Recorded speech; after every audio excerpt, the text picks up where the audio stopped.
So this is the Green Bay Packers Super Bowl. So I'm going to let him chat with you a little bit, but also you might have some questions because nobody saw more and knew more about the 72 team, which Jim and I both cherished playing on that team and coming over here to Minneapolis and coming from behind to beat the Vikings in the old Metropolitan Stadium. And it was the third coldest game ever, Jeff, is that right? Third or fourth coldest ever, 4 degrees of kickoff and went down from there. But anyway, he knows things about Jim Carter that I think none of the rest of us will know as far as looking at his pro career. So, Stephen, take it away.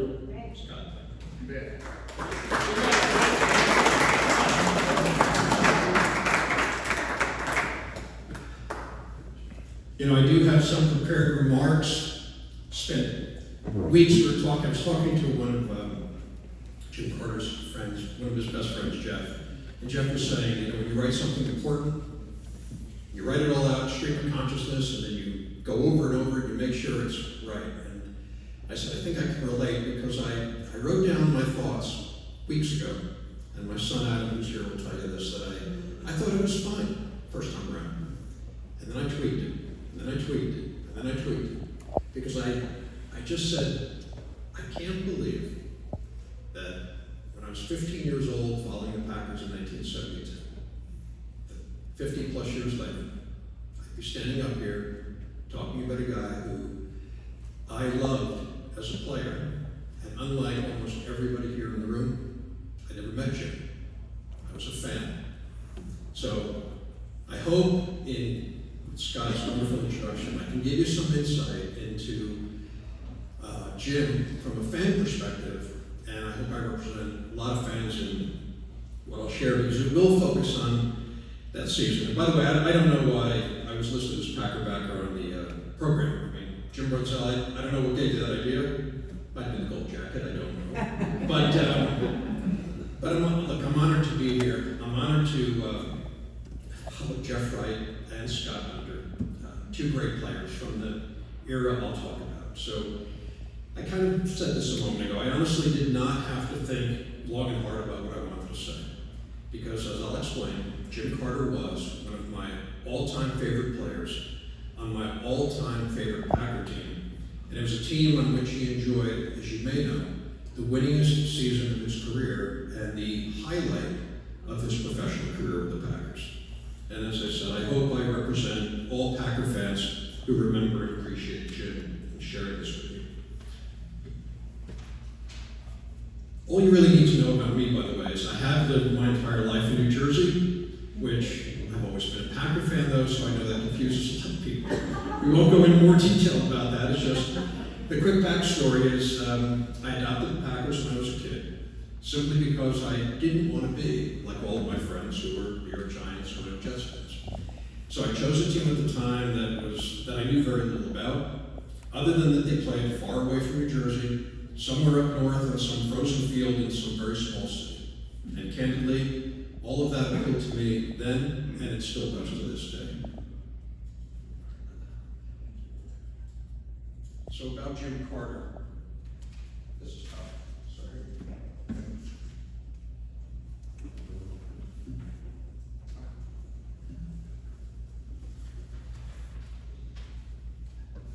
Jim joined the Packers, you may know, 1970. He was drafted at the University of Minnesota.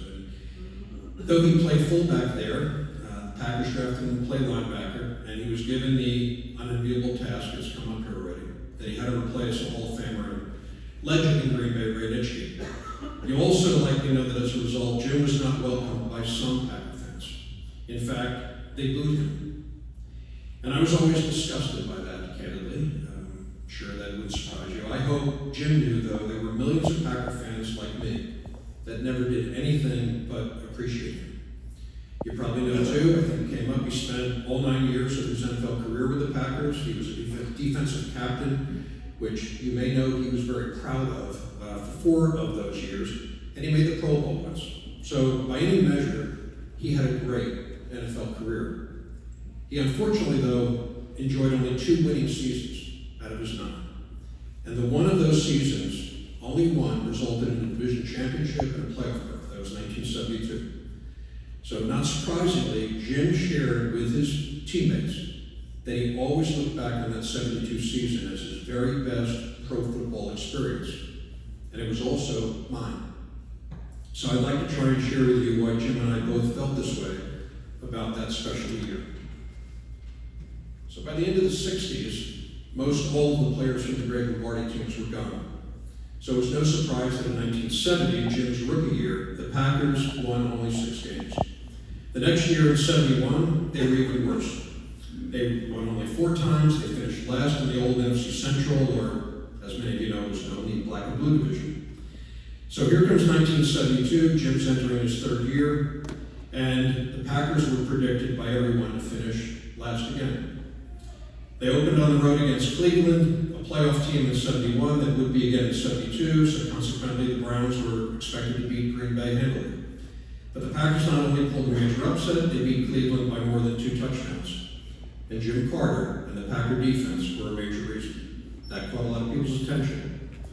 However, as the Packers looked to build off that impressive start, in the second game they lost 2 key starters on offense for the year. One was considered by many the #1 guard in the game at the time, and arguably the best player on the team, pound for pound, Gil Gillingham, from University of Minnesota. And they also lost their starting tight end, Rich McGeorge. So why do I tell you this? Because losing both Gillingham and McGeorge for the season made the challenge to generate offense all the greater for a very young quarterback who was a 6th-round rookie just the year before, Scott Hunter. But here's what one of Scott's teammates said about him.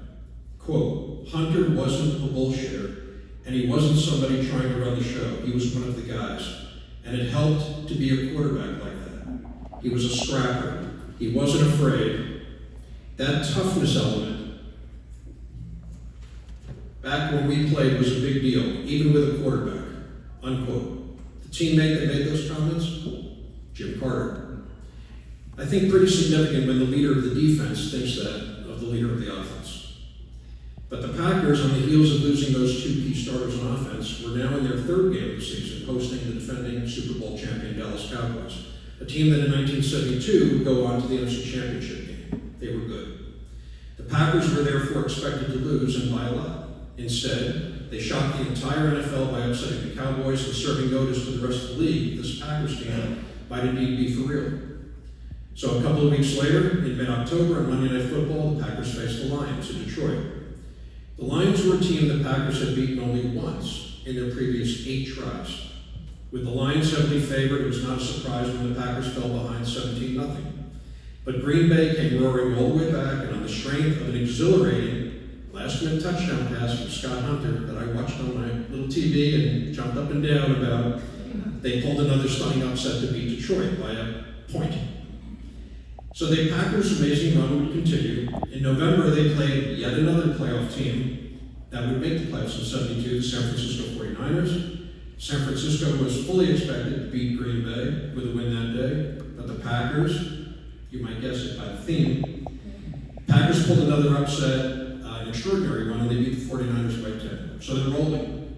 So all these upsets added to wins over the Bears, 2 wins over the Bears and the Oilers, this is when they were called the Oilers.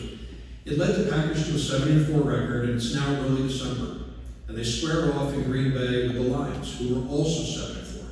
So the Lions were actually co-division leaders, and the winner of that game would take the division lead, obviously. So like in the Monday night game a couple of months earlier, that the Packers only won by a point, the Lions were again favored. And yet, as they had done all season, Green Bay beat the odds, and this time by a ton. Jim Carter and the Packer defense totally dismantled the Detroit offense. Green Bay was winning the game 33-0. 33-0 before the Lions scored a meaningless touchdown at the end.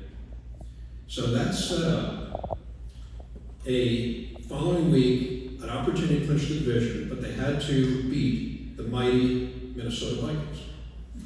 And I say the mighty Minnesota Vikings, and rightfully so. I have to tell you, I was a Packer fan, but I had tremendous respect and admiration for the Vikings of that era. They were a great, great team. You may know, but if you don't, they totally dominated the NFC Central Division in the 70s. They won it 10 out of 11 years, from 1968 to 1978. They were also the class of the inner city, and as has been discussed and joked about, they did go, though, to 4 Super Bowls. They were awesome. So hence, no surprise, the Vikings had beaten the Packers 6 weeks earlier in the season in Green Bay, and they did it on the back of 4 interceptions that day. Jeff Wright had one, right? 2 others off Scott Hunter, sorry Scott, painful memory, 2 others were returned for touchdowns. So the Vikings won in Green Bay. So now we're in this rematch at the old Met. The Packers were facing no less than 7 future Hall of Famers on that 72 Vikings team. On offense, Fran Tarkington, offensive tackle Ron Yary, center Vic Tingelhoff. On defense, defensive end Carl Eller from University of Minnesota, defensive tackle Alan Page, and safety Paul Krause. You know who their 7th Hall of Famer was? Head coach Bud Grant from Minnesota. So, 7 Hall of Famers on the Vikings in 72, in Minnesota at the old Met. In comparison, the Packers in 72 had only 1 starter who was a future Hall of Famer, Dave Robinson, linebacker. Based on all of this, no surprise, the Packers were understandably big underdogs on that day in Bloomington, and it would take, I thought, a minor miracle to overcome that Vikings team. And it was 4 degrees at kickoff. So speaking of, they're in what was the 5th coldest game ever played. In what was the 5th coldest game ever played at -2 degrees with a wind chill of -19. It wasn't quite the ice bowl, but it was damn cold. The 2 teams faced off, and it was on national TV on December 10th, 1972. I only point that out because living in New Jersey, I saw the Packers once or twice this season. This was one of those times, because all I ever saw was the Giants and Jets. There was no lack of motivation, by the way, as you might expect, between the Packers and the Vikings. And Jim Carter, if you didn't know, expressed his feelings this way. He said, being from Minnesota, I always wanted to beat the Vikings. So here's what happened in the game. The Packers hung tough the first 2 quarters, but they trailed 7-0 at halftime. And it felt, at least to me at that point, like they weren't going to be able to pull one of these upsets they'd been doing all season. But then the Packers totally turned the tables and had a second half for the ages. It was nothing short of incredible. They scored 23 unanswered points and held the Vikings to none. Jim Carter and the Packer defense ruled the day. The Vikings gained only 144 yards of total offense the whole game. Tarkington was intercepted 3 times, he was sacked 4 times. And those of you that know your football, Tarkington was tough to sack, ever. A great scrambler. John Brockington and MacArthur Lane, the Packers running backs, got the upper hand in that game against the Purple People Eaters, combining for over 200 yards rushing and controlling the ball for 13 of the game's final 15 minutes. It was a hugely shocking but convincing 23-7 win for the Packers that earned them the NFC Central Division Championship. Jim Carter, they didn't know it at the time.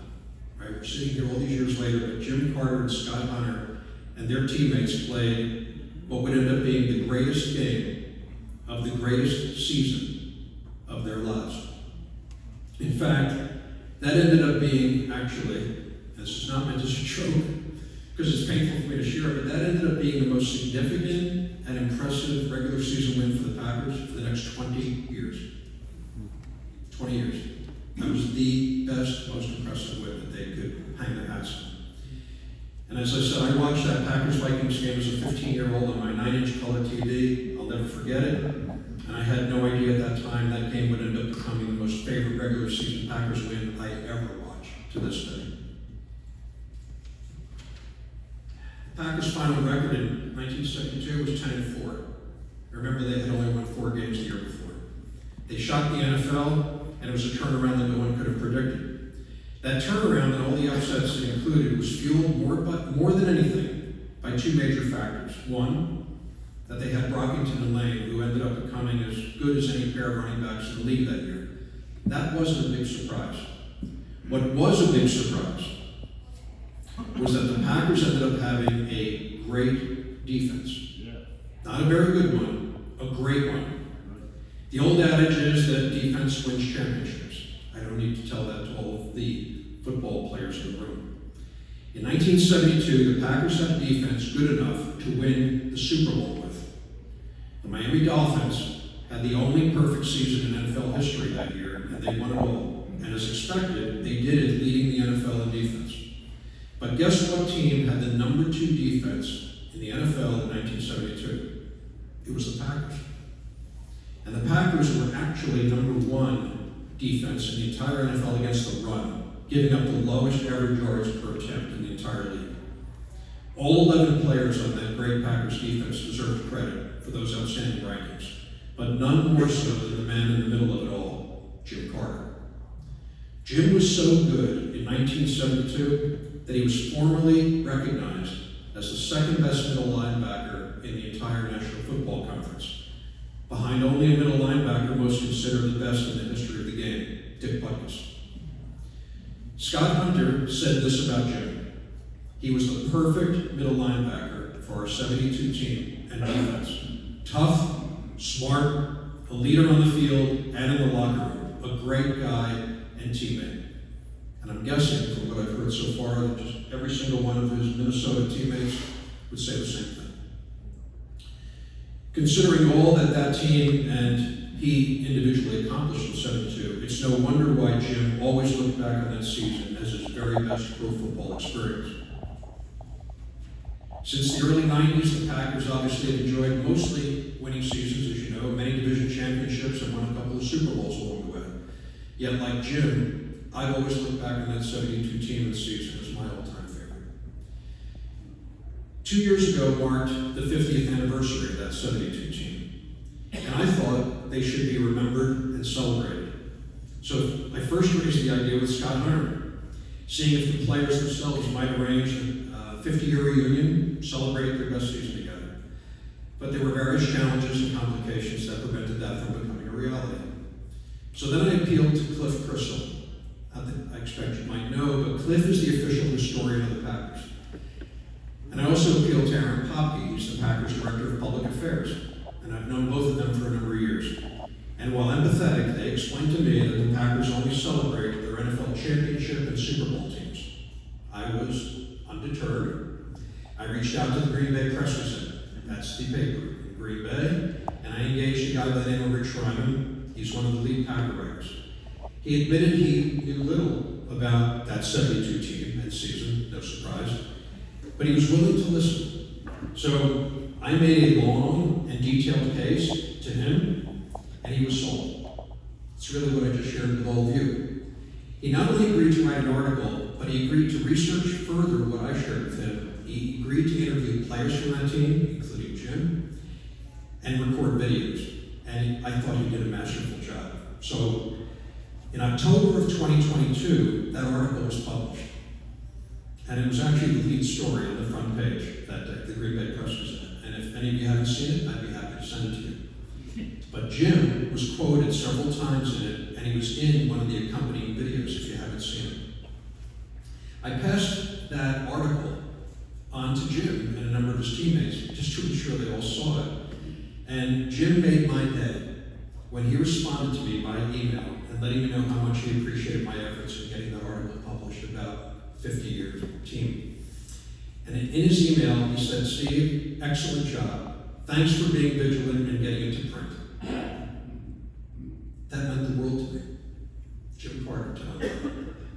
And a couple of months later, December of 2022, I actually sent Jim an article that I'd come across about him from the mid-70s. And his response by email was, "Thanks, Steve. Nice of you to send. I don't remember the article." I don't remember the article, but it was fun to read. Also, pretty cringeworthy for some of my youthful comments. I got a kick out of that. Those of you that knew Jim probably could appreciate that even more. That, though, was my last communication with Jim in December of 2022. I had no idea he'd be gone less than a year later. I'm really sorry, of course, that I never met Jim Carter in person and came to know him like so many of you. But that didn't stop him from being, as I said at the outset, one of my all-time favorite players on my all-time favorite Packer team. I'm deeply appreciative that I got a chance to interact with Jim, even if just by email, and I'm appreciative that it ultimately led me to being here today with you. I'd like to end by sharing with you my favorite quote. I honestly don't remember where I found it, but it has been on my bulletin board for many years, and I look at it almost daily. It reads as follows. At the end of our lives, we will not remember how much money we made, how many ball games we watched, or how many things we possessed. What will come back to us in a brilliant and blinding light is the quality of the relationships we formed with those we loved, our friends, our spouses, our children. That's the end of the quote. What I'd add, for some, also their teammates. It's obvious from everyone being here today that the quality of the relationships Jim Carter formed during his lifetime was unquestionably high, and I have no doubt that's what he celebrated at the end of his life, and what we should celebrate together about him today. I thank you all.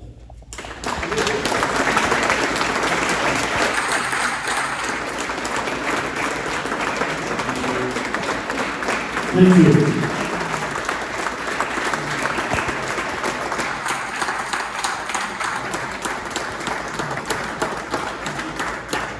Steve Schumer, known as a Packer back.